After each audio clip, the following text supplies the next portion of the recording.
나에게 로그.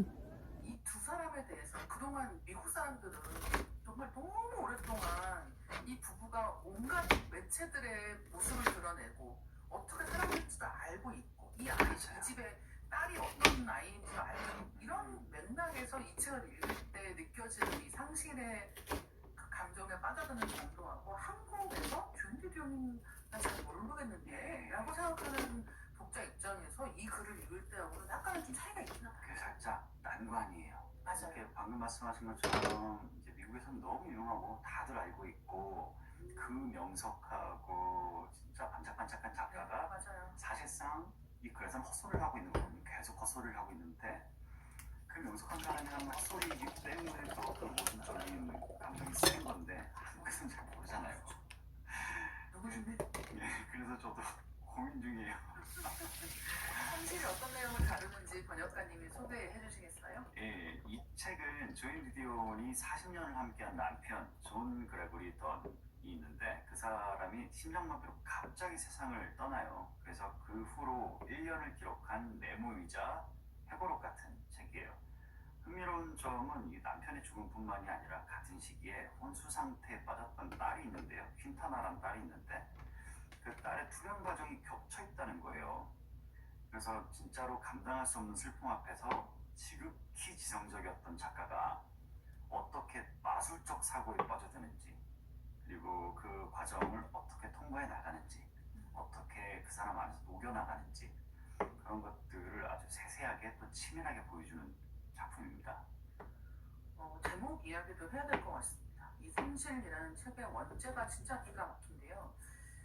The Year of Magical Thinking 이라는 원제입니다. 매지컬 띵킹이라는 게 지금 언급해 주신 마술적 사고, 주술적 사고 이런 식으로 번역이 되는 표현인데요. 논리적인 인과관계가 없는데도 있다고 믿는 일련의 사고 과정을 뜻합니다. 사실 자기계발서의 논리도 이 맥락을 공유하는 경우가 있는데요. 이 제목 어떻게 보셨는지 또 상실이라고 하는 번역서의 제목에 대해서는 또 어떻게 느끼시는지 궁금합니다. 저는 사실 원제에서 이렇게 벗어나는 제목을 그렇게 좋아하진 않아요. 최근에 그 아동도서 그림책을 하나 번역했는데 I'm Not Ready라는 책이에요. 근데 이게 편집부랑 좀 이견이 많았어요. 이게 작가가 Not Ready라는 표현을 책 내내 반복하거든요. 뭐 친구를 만날 준비가 안 됐어, 뭐 학교에 갈 준비가 안 됐어, 뭐 준비가 안 됐어, Not Ready가 계속 나와요. 근데 단조롭다고 각각의 내용을 다 바꾸자고 하시는 거예요. 뭐 친구들이 낯설어, 뭐 학교에 가기 싫어, 이런 식으로 바꾸자는 거예요. Not ready가 너무 반복되니까. 제목도 그렇고요. 이 책 극구반대가 재번역을 그대로 유지하기로 했는데 그렇게 다 풀었을 거면 이 책이 I'm not ready일 필요가 없잖아요. 이 작가는 의도하고 단조로운 글을 계속 반복으로 쓴 것인데 그런 식으로 원래는 이 원제에서 벗어나는 걸 그렇게 좋진 않아요. 그래서 이 책도 원제가 그 Magical Thinking, The Year of Magical Thinking이라는 걸 알고 살짝 실망스럽긴 했어요. 심지어는 Magical Thinking도 왜 마법적 사고로 쓰지 않고 마술적 사고로 썼지? 이런 생각까지도 했었거든요. 번역가니까 하는 생각인데 물론 나중에 알았지만 이게 마술적 사고라는 용어 자체가 심리학이랑 인류학에서 사용하는 학술적 용어잖아요. 아, 그래서 그대로 썼구나 라고 납득했는데 거기서 또 한 발짝 더 가서 왜 학계에서는 이거를 마술적 사고라고 번역했지 애초에 거기까지 생각이 가는 거예요. 그래서 처음에 상실이라는 제목을 봤을 때 이게 뭔지는 알겠는데 왜 이렇게 쓰셨는지는 알겠는데 그리고 또 이게 마술적 사고라고 제목을 써놓으면 사람들이 어떤 책인지 아마 모르실 수도 있겠다라는 생각을 하기도 했거든요. 근데 제가 저번 3집 때도 말씀드렸지만 원래 그 번역가분들이 이래요. 지는 뾰족한 수도 없으면서 그냥 마음에 안 든대.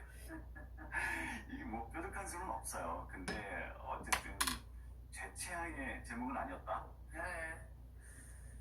나는 결론과 함께 지성과 감성의 균형이 인상적인 조인 디디온의 글쓰기가 워낙 유명하다 보니까 이 한국에서 출간될 때에도 번역가분들을 섬세하게 섭외했다는 인상이 들더라고요. 특히 비교적 최근 최근에 출간된 대표작들이 그렇습니다. 베들레헴을 향해 웅크리다는 최근 출간되고 있는 엘리 출판사의 제인 오스틴 작품들을 비롯해서 마거릿 애트우드, 수전 선택, 패티 스미스 등 여성 작가들의 작품을 꾸준하게 번역하시는 김선영 번역가님이 작업하셨고요. 상실은 저희가 이 시간에 다루었던 이처럼 사소한 것들을 비롯한 여러 작품들을 번역하신 홍한별 번역가님이 한국어로 옮기셨습니다. 그러고 보니 홍한별 번역가님도 최근에 수전 선택의 책을 옮기셨습니다. 상실은 2006년에 이은석 번역가님 번역으로 또 한 번 출간된 적이 있었는데 오늘 저희가 다루는 책은 홍한별 번역가님 버전입니다.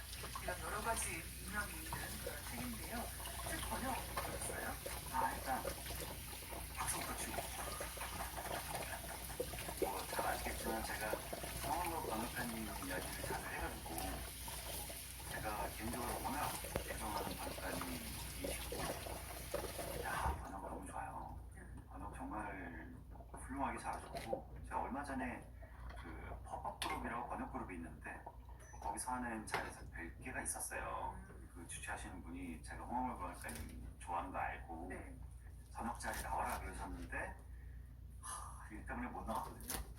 책 가지고 사인 받으러 나가려고 했는데 제가 꼭 사인 받으러 나가겠습니다. 이 홍한별 번역가님 문장이 평소에도 진짜로 굉장히 단단하고 투명하다라는 느낌을 받는데요. 이 책에서는 특히나 그 조인 디디온의 글이 화려한 수식어 같은 것보다 정교하게 배치된 명사와 동사 같은 것들이 힘을 발휘해요. 논픽션을 잘 쓰는 작가이기도 하고요. 또 저널리스트이기도 하고요. 그래서 이 번역가님이 쓰신 그런 서늘한 건조함, 이 번역가님이 그 서늘한 건조함을 한국어로 정말 잘 옮겨오신 것 같아요. 이게 감정을 과잉해서 담지 않으면서도 독자의 마음을 서서히 조여오는 그 속도감, 이런 것들이 문제 계속 있는데 정말 훌륭하다고 느꼈고요. 이 원문 자체가 워낙 건조하고 담담해서 이런 문장이 이런 작품은 특히나 번역가와 과잉이 하는 순간 망가지거든요. 책 자체가 다 망가질 거예요. 그런데 굉장히 한 발 떨어져서 이 작가가 자기 얘기를 충분히 하게끔 한 번역이라고 생각했고 너무 훌륭하게 감탄하면서 읽었습니다. 저는.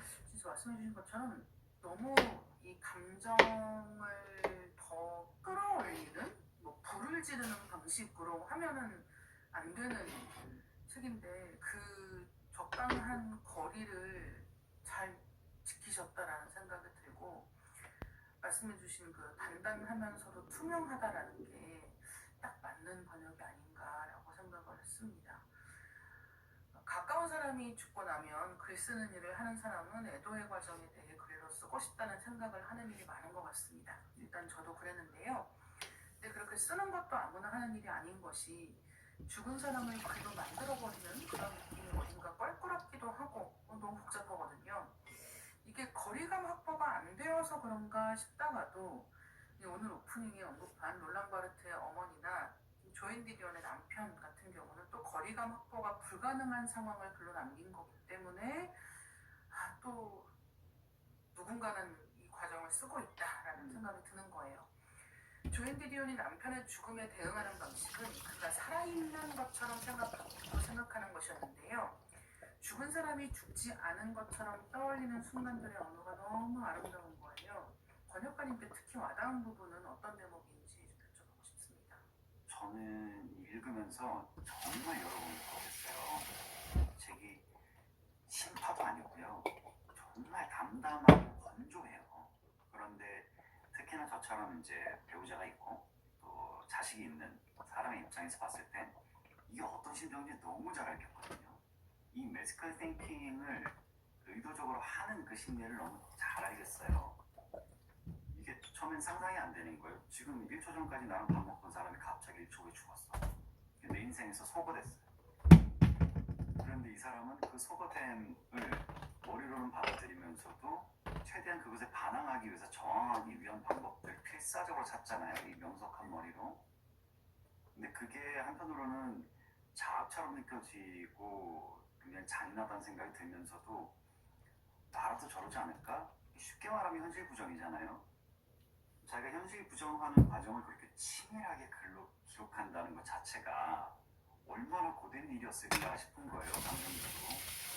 읽으면서도 굉장히 마음 아픈 구석이 많았는데 제가 제일 인상 깊었고 또 가슴 아팠던 대목은 그거였어요. 이 디디언이 남편이 신발을 못 버려요. 아, 어떻게 그럴 수 있지? 남편이 신발을 못 버리는 거예요. 근데 이게 아마 가족을 잃어보신 분들은 다 비슷한 경험이에요. 이 신발을 못 버려요. 옷을 정리하는 것도 어렵고 신발을 정리하는 게 진짜 힘들거든요. 여기서 디디오는 이제 남편이 혹시나 돌아왔을 때 신을 신발이 없으면 안 돼. 뭐 그 사람이 신발이 있어야지. 이렇게 생각하는 장면인데 굉장히 또 담담하게 써놓은 거예요. 그걸. 이 지성인인, 이 반짝반짝한 지성인인 디디온이 스스로의 생각이 비논리적이라는 걸 알면서도 그가 돌아오면 신발이 필요할 거야 라는 마음을 꺾지 못하는 그 모순이 애도의 본질을 가장 잘 보여준다고 생각했어요. 마음속에서 계속 부딪히는 거죠. 뭐 알고 있음에도 계속 필사적으로 저항하고 있는 거니까요. 그래서 이 장면에서 그렇게 달필가인, 그렇게 글을 잘 쓰는 이 사람이 언어가 가진 논리를 넘어서는 맞아요. 모순을 보여주는 걸 보면서 아 이것도 되게 깊은 사랑의 흔적이 있다 라는 생각 때문에 굉장히 먹먹했어요. 이 대목은. 그쵸. 신발도 그렇고 그런 어떤 물건만 남은 건데 마치 그 사람이 남아있는 것처럼 느끼는 것 혹은 돌아올 거니까 흔적을 다 없애면 안 된다고 생각하는 것 이런 걸 다 읽다 보면 더 생각을 하게 되는 부분이 아닌가 합니다. 애도하는 사람은 잊을까 두려워하거든요. 시간이 흐르는 일이 두렵습니다. 마지막 날들을 몇 번이고 되풀이하는 동안 기억은 점점 자세해지고 조금씩 변형됩니다. 그러니까 망각이 투입해서 기억마저 앗아가는 일에 저항하는 행위가 이런 애도의 글쓰기라고 할 수 있을 텐데요. 이 책이 갖는 힘이 어디에 있다고 보시나요? 그런 거 있잖아요. 그 슬픔의 5단계 5 stages of grief라고 하는데 부정, 분노, 타협, 우울, 수용 이건데 이 단계는 사실 우리가 슬픔이라는 어떤 거대한 파도에 질서를 부여하고 싶어서 만든 이성적인 지도 같은 거거든요. 이성적인 단계 같은 것들인데 여기서 디디오는 남편의 죽음을 감정적으로 받아들이기 전에 저널리스트답게 막 자료를 치밀하게 조사하고 분석하면서 지적인 방어막을 치잖아요. 근데 이건 부정이라기보다 사실 슬픔을 공부해서 내가 전국적으로 했다라는 식으로 보이거든요. 그만큼 처절하게 보여요. 처절한 학자의 태도로 보이는데 이렇게 이성적인 것 같으면서도 글 속에서는 그 부정과 수용이 한 문장 안에 공존해요. 부정과 수용이 한 문장 안에 공존한다는 게 되게 신기하잖아요. 근데 남편이 죽었다라는 사실을 정말 보도하듯이 담담하게 기술하면서 동시에 그가 돌아올 때 신은 신발을 걱정하는 시기인 거죠. 이렇게 담담하게 혼란이 공존하는 문장들을 보고 있으면 그 문장이 정말 천부까지 다 그렇거든요. 그렇게 감정이 뒤죽박죽 섞여있는 치밀하게 섞여있는 문장들을 보고 있으면 그렇게 슬플 수가 없어요. 그래서 제가 생각하는 이 책의 가장 큰 힘은 그 모순적인 감각이라고 생각해요. 그 모순적인 감각이 배가시키는 슬픔의 표현이라고 생각해요. 그리고 이 모순되는 감각이라고 하는 부분을 남한테 얘기할 수가 없거든요. 그러니까 자기는 지금 약간 이랬다 저랬다 엉망진창인 상태로 막 덜컹덜컹 생활을 가는데 이거를 이제 주변 사람들은 너무 막 위로하려고 하는 말도 이 사람한테는 충분하지가 않고 그렇다고 해서 뭔가 사실은 주변에서 하는 어떠한 행위도 다 이 사람의 이 슬픔 애도에는 별 도움이 되지 않는데 또 그게 없으면 안 되고 하는 이렇게 살아가야 되는 사람으로서 겪는 여러 가지 복잡한 감정들 같은 것들도 너무 잘 보이고 있는 책이 아닌가 생각을 합니다. 근데 제가 이 책에서 좋았던 부분 한 곳 이야기해볼까 하는데요. 잠깐 낭독해드리겠습니다. 남겨진 사람들은 지난 날을 돌아보며 징조를 놓친 메시지를 본다. 말라 죽은 나무, 자동차 후드 위에 핏방울을 뿌리고 죽어있던 갈매기를 기억해낸다. 남겨진 사람들은 상징에 매달린다. 오래 쓰지 않은 컴퓨터에 쌓여있는 스팸 메일에서 작동이 안 되는 키보드 딜리트 키에서 의미를 잃고 키를 교체하는 게 떠난 사람을 저버리는 일이라고 상상한다. 내 자동 닫기는 아직도 존의 목소리로 녹음된 그대로다. 애초에 자동 응답기를 존이 녹음한 데에는 특별한 이유가 있는 건 아니었고 자동 응답기를 재설정해야 했던 날 누가 전화기 근처에 있었느냐에 따라 정해진 것일 테지만 지금 만약 내가 다시 녹음해야 할 일이 생긴다면 배신하는 듯한 기분이 들 것이다. 죽은 사람은 아무것도 모를 텐데도 이 모든 기억의 짐을 지게 되는 뒤에 남은 사람은 그 어떤 것도 예사롭게 흘려보낼 수 없다는 건데요. 이런 상실의 경험은 누구에게나 오는 것 같습니다. 그래서 정말 이 모든 것에서 징조를 본다라고 하는 게 이 과정이 아마도 저희들이 직접 겪었던 일들일 것이고 그날 아침에 있었던 어떤 장면들 그날 아침에 어떤 공기 이런 것들 사실은 무언가를 알려주고 있었던 건 아니었을까 하고 계속해서 이 생각을 뒤로 돌려서 내가 알아챘어야 되는 어떤 징조들을 끊임없이 발견하려고 하는 그 시도의 무용함이라고 하는 게 너무 마음이 아프기도 하고 이해가 가는 거예요. 굉장히 특별하고 특수한 경험들 같은 것들을 오래 기억하려고 하잖아요. 그리고 그런 것들이 오래 기억에 남잖아요. 그런데 사랑하는 이들을 잃고 나면 그런 어떤 특별하고 특수한 것들을 떠나서 아주 일상적이고 아주 평범한 것들을 더 오래 간직하고 오래 떠올리게 돼요. 특히나 가족을 잃은 사람은 크게 매달리게 되잖아요. 저희 장인어른 돌아가셨을 때 제 아내가 아버님 옷에서 나는 아버님 냄새를 진짜 오래 그리워했어요. 근데 냄새가 빠지잖아요. 그러니까 그게 차츰 사라지는 걸 정말 슬퍼했어요. 그걸 저도 봤고 떠난 사람은 말이 없지만 남겨진 사람들은 사소한 것 하나 심지어 냄새며 목소리 이런 것들을 그리워하잖아요. 그런데 갑작스러운 이런 경우도 같고요. 이 작품에서는 추억하면서 굉장히 일상적인 장면들을 많이 추억하는데 이 사람들이 아까 말씀드린 것처럼 상해중이기 때문에 집이 뭐 여러 채예요. 그 해변에서 아이가 딸이 어릴 때 수영장에서 실컷 놀고 거의 염소를 풀어놓은 수영장이니까 애가 뭐 새까맣게 들리고 하루 종일 수영장에 놀아가지고 머리가 녹색으로 탈색이 되고 또 그 엉킨 머리를 남편이 서재에 앉아가지고 다 풀어주고 빗어주고 이런 장면을 몇 번이고 반복하면서 책에서도 이야기를 해요. 근데 그게 너무나도 아무것도 아닌 그냥 일상적인 장면일 텐데 나중에 혼자 남은 입장에서 떠올렸을 때는 그게 얼마나 간절하고 소중했던 기억일까 라는 생각들을 하면 참 아프죠. 맞아요.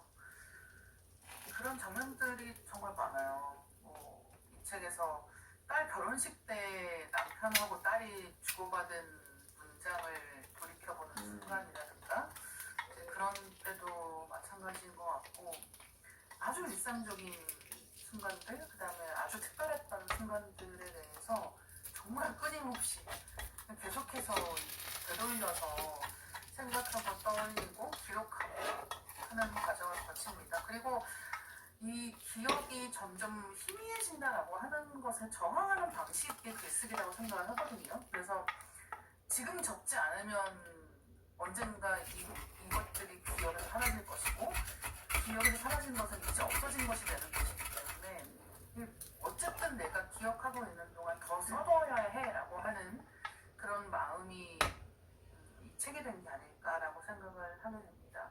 최근에 읽은 책 중에는 나탈리 레제라고 하는 프랑스 작가가 쓴 창공의 빛을 따라라는 에세이도 있었는데요. 이 경우도 평생의 동반자를 떠나보낸 작가가 쓴 일종의 애도일기입니다.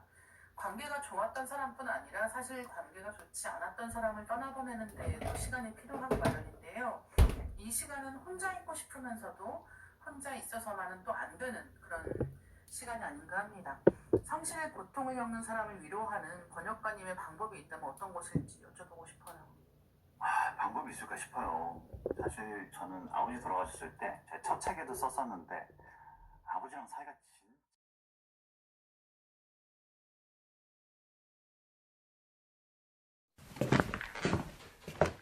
나에게 로그